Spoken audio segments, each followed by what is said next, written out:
اس میں ایک واقعہ کوٹ کیا کہ خالی یہ مسئلہ نہیں، ایک اور بھی مسئلہ یہاں پہ شراب کے ساتھ آ رہا، شراب یعنی دارو، خیر شراب بھی لوگ جانتے ہوں گے۔ اب میں دارو کے اوپر آج کی مجلس نہیں پڑھ رہا ہوں، چونکہ اس واقعے کے اندر ایک اور بہت اہم میسج۔ فضیل ابن عیاض اپنے زمانے کے مشہور ڈاکو،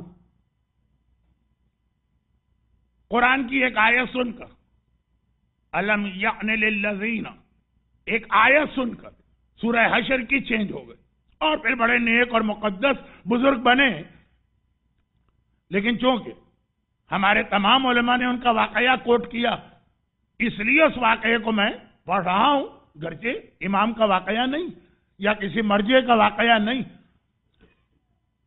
ان کے پاس پھر پوری اسلامک ورلڈ سے لوگ علم حاصل کرنے آتے تھے، اس زمانے کا حوضہ۔ ایسے ہی ایک اسٹوڈنٹ ان کے پاس تھا اور بہت ہی سنسیئر اور بہت ہی ریلیجس اور بہت ہی محنت کرنے والا، لیکن پتہ چلا کہ وہ بیمار ہو گیا۔ پہلے زمانے کی بیماریاں بہت ٹائم لیتی تھیں، یہ خود اپنی جگہ ایک آرگومنٹ یا ڈسکشن ہے۔ آج کل کی موت اچھی ہے کہ اس وقت کی موت اچھی تھی؟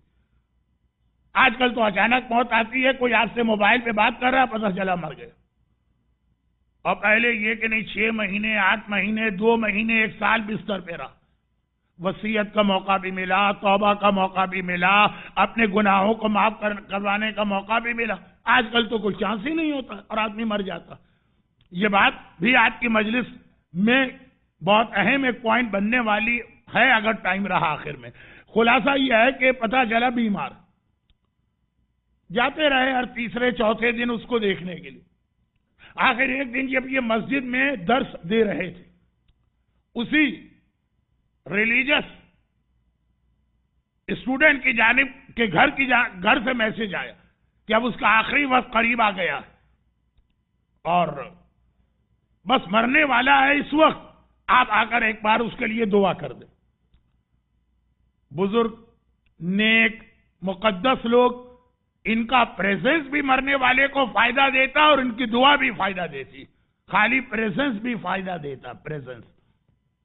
چنانچہ ایک ایسا نوجوان جو ان کا اسٹوڈنٹ بھی رہا، تو ایک عام مومن کا حق ہے، اس کا تو زیادہ حق ہے، چلے گئے، اپنا درس بند کیا اور چلے گئے، اس کے قریب گئے اور جو آخری وقت میں سب سے اہم چیز ہے اس سے کلمہ پڑھوایا۔ کہہ دو کہ اشہد ان لا الہ الا اللہ۔ ابھی دوسرے کلمے کے دوسرے پارٹ پہ تو پہنچے ہی نہیں کہ وہ مرنے والا، وہ نوجوان جو بہت بری حالت میں، تکلیف، درد، پین، ایک بار ان کی جانب دیکھتا ہے اور کہتا ہے کہ میں نہیں پڑھوں گا کلمہ۔ اچھا، مرتا ہوا آدمی، اس کو اپنے سینسز پہ اتنا کنٹرول بھی نہیں ہوتا ہے، دوبارہ اسے ریپیٹ کیا۔ تیسری مرتبہ جب کہا کلمہ پڑھو تو وہ غصے کے عالم میں بیٹھ گئے، اس کے بدن میں طاقت نہیں تھی، اٹھ کے بیٹھ گئے اور کہنے لگا کہ نعوذ باللہ یہ نان سینس باتیں بند کرے اور نکل جائے میرے کمرے سے، میں کہہ چکا ہوں کہ میں نہیں پڑھوں گا کلمہ۔ اب اتنا اس نے کہا، انف کا فضیل ابن عیاض نکلے۔ ابھی انہوں نے ڈور کو کراس کیا تھا کہ گھر والوں کے رونے کی آواز آئی، دیٹ مینس وہ نوجوان مر گئے۔ اب اگر 1 گھنٹے کے بعد اس کے مرنے کی خبر آتی تو سوچ سکتے تھے کہ شاید اس وقت غصے کے عالم میں یہ کہا، بعد میں توبہ کر لی ہوگی، یہاں تو سیکنڈ مر گئے۔ یعنی ایسا آدمی جسے مرتے وقت کلمہ بھی نہ ملا، گھر آ گئے بہت پریشان۔ وائی؟ ایسا نیک، ایسا ریلیجس، دین کا طالب علم اور کلمہ بھی نہیں، بس اللہ سے رو رو کے دعا کی، خدا بندہ کسی طرح مجھے اس کا ریزن پتہ چل جائے۔ اس کے موت کے بعد پہلی شب جمعہ آئی۔ آج آپ کے گھر کی بھی یہ سٹوری ہوگی، اس سے ڈیفرنٹ، یہ تو نہیں لیکن اس سے ملتی جلتی۔ آج کی رات شب جمعہ ہے، آپ کے جتنے مرحوم دنیا سے جا چکے ہیں، بلکہ غالباً گجراتی میں کہتے بھی ہیں جو لوگ گزر چکے ہیں، وہ سب آج کی رات آپ کے گھروں میں آئیں گے۔ ڈریے گا نہیں، گھبرائیے گا نہیں، وہ اس لیے آئیں گے کہ آپ سے رو رو کے یہ کہیں گے کہ ہمارے لیے کوئی نیکی بھجوا دو. شب جمعہ روحیں آزاد کی جاتی ہیں کہ جاؤ اپنے گھر والوں کے پاس. ان کے خواب میں بھی وہ اسٹوڈنٹ آئے اور بہت بری حالت میں دیکھا. اب ٹائم بھی نہیں ہے بیان کرنے کو، اور آپ نے کئی علماء سے یہ واقعہ سنا ہوا ہوگا. بہت عذاب پہ ایک آدھ مجلس تفصیل سے آئے گی، وہاں پہ میں ذرا سارا بتاؤں گا کہ کس طرح کا عذاب ہے. ابھی تو خیر بہت ہی بری حالت. گھبرا کے کہا کہ تیری یہ حالت، اتنا عذاب، دیکھو تو نے کلمہ نہیں پڑھا تھا نا، اس کا نتیجہ یہ نکلا. ریزن کیا تھا؟ کہا یہ مرنے کے بعد پتا چلا کہ میں 3 گناہ ایسے کرتا تھا، اس کے علاوہ باقی پوری زندگی میری ٹھیک، بلکہ بہت ریلیجس. 3 گناہ ایسا کرتا تھا جس کے نتیجے میں میرے اوپر یہ عذاب آیا کہ کلمہ بھی نہیں، اور اس کے بعد تو پھر پنشمنٹ. نمبر 1 یہی چیز، میں شراب پیتا تھا چھپ کے، لوگوں سے، لوگوں کو پتا نہ چلے. گھر میں بیٹھ کے کتنے ہی ایسے لوگ بھی شراب پیتے ہوں گے جو پبلک کے سامنے بڑے ریلیجس اور پوائز سمجھے جاتے ہیں. کہا کہ شراب، مرنے کے بعد پتا چلا کہ ایسا آدمی آخری وقت میں کلمے سے بھی محروم ہو جاتا. دوسری بات یہ تھی کہ میرے دل میں جیلسی بہت تھی. جب میں کسی انسان کو دیکھتا تھا کہ اللہ نے اسے کوئی نعمت دی، نعمتیں تو اللہ کی طرف سے ملتی، اور 2 ریزن ہوتے، یا اللہ کی طرف سے ایک بلیسنگ ہے، یا اللہ کی طرف سے آپ کا ایک ٹرائل ہے، یا اللہ آپ کے کسی نیک عمل سے خوش ہوا، یا آپ کا امتحان لینا. بہرحال نعمتیں ملتی، کسی کا اچھا مکان، کسی کی اچھی گاڑی، کسی کو اچھا جاب، کسی کا اچھا بزنس، کسی کی اچھی لائف. یہ لیڈیز کا بڑا پرابلم ہے، کس طرح سے ہسبینڈ اینڈ وائف کو آپس میں لڑایا جائے. جو کس کو لڑائیں گے؟ جو بہت اچھی زندگی گزار رہے ہیں، جو آلریڈی لڑ رہے ہیں ان کو کیا لڑائیں گے؟ تو اب یہ جو مسئلے ہوتے ہیں ہمارے یہاں کا، اب تو الحمدللہ اس سے بچ گئے ہوں گے. بہت سے لوگ یہی کہتے ہیں مولانا ویسٹ میں آ گئے، ساس بہو کے چکر سے ہم کو نجات ملی. لیکن یہ کہ ہمارے یہاں ساس اور بہو کا اپنا ٹینشن اتنا نہیں ہوتا جتنا یہ بیچ کے اندر تیل ڈالنے والے اور فیول پرووائڈ کرنے والے حسد کی وجہ سے. جیلسی یہ اتنا برا گناہ ہے حسد کا. کسی کی نعمت پہ کبھی حسد نہ کرے. یہ اتنا بڑا گناہ کہ نیکیوں میں سب سے ٹاپ کی نیکی کیا ہے تو گناہوں میں سب سے ٹاپ کا گناہ کیا. 2 ایسے ایکشن ہیں انسان کے جس کے لیے سیم حدیث آئی ہے. ایک نیکی کا ثواب بتانے کے لیے، ایک گناہ کو بتانے کے لیے. Same wording. حسد کے لیے حدیث کہ جو آدمی کسی سے حسد کرتا، ان الحسد یاکل الحسنات کما تاکل النار، جس طریقے سے آگ لکڑی کو کھا جاتی ہے، لکڑی کو آگ میں ڈال دیں، آگ لکڑی کو ختم کر دے گی، اسی طرح حسد تمہاری ساری نیکیوں کو ختم کر دیتا. نمازیں پڑھتے ہیں اور ثواب گیا، حج کرتے ہیں اور ثواب ضائع ہو گیا، عبادت کرتے ہیں اور ثواب ضائع ہو گیا، شب جمعہ دعائے کمیل سے سورہ یاسین سے لے کے ہر عبادت کرتے ہیں اور ثواب ضائع ہے حسد کی وجہ سے.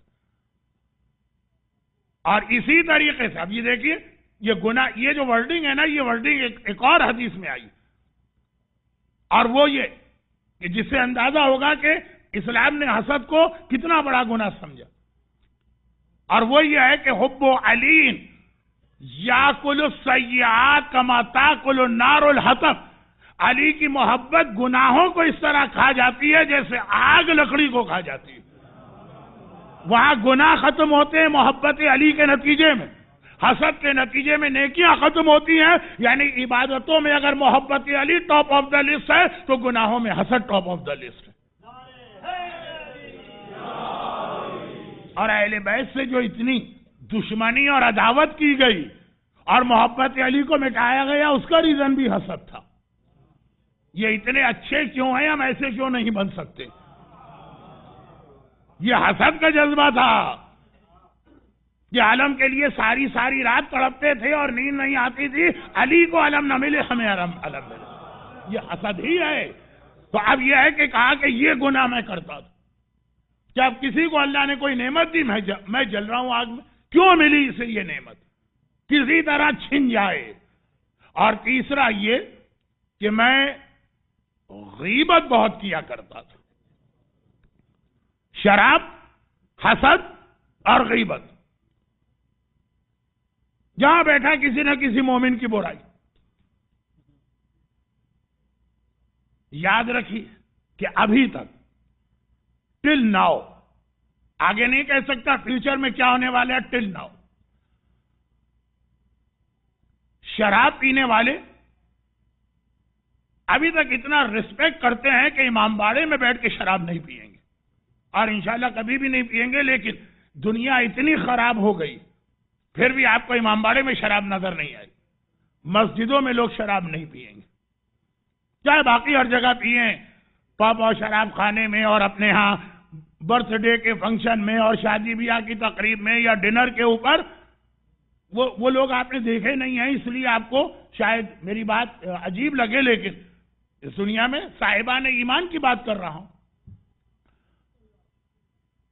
یہ گناہ بہت بدترین گناہ ہے، لیکن گناہگار کو بھی پتا کہ مسجد کی ایک رسپیکٹ، امام باڑے کی ایک رسپیکٹ، خانہ کعبہ کی ایک رسپیکٹ۔ ابھی حال ہی میں ایک صاحب نے حج کیا اور اس کے بعد ایک مومن نہیں ہے، ایک مسلمان، اپنا ایک سفر نامہ لکھا حج کا، تو اس کے اندر لکھ رہے ہیں، دیکھیے ذرا آدمی کتنا بے حیا بن جاتا، کہ میں عرفات اور مینا گیا، 5 دن بہت زیادہ تھک گئے۔ عرفات اور مینا کے پرابلم تو ہوتے ہی ہیں، چنانچہ اپنے گھر آتے ہی پہلا کام میں نے یہ کیا کہ فریج کھول کے شراب کی بوتل نکالی، پوری ایک بوتل ختم کی، تب جا کے مجھے سکون حاصل ہوا۔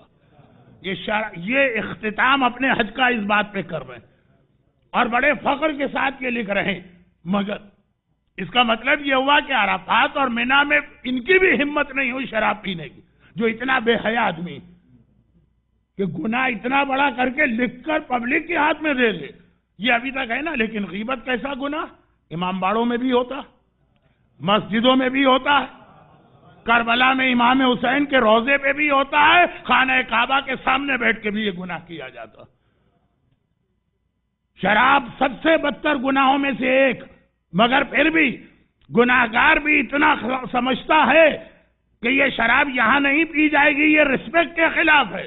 غیبت کو ایسا گناہ بنا دیا گیا کہ نماز جماعت سے پہلے لوگ بیٹھے ہیں تو غیبت ہو رہی، نماز جماعت کے بعد ختم ہوئی نماز جماعت اور غیبتیں ہو رہی، مجلس سے پہلے غیبتیں ہو رہی ہیں، مجلس کے بعد غیبتیں ہو رہی۔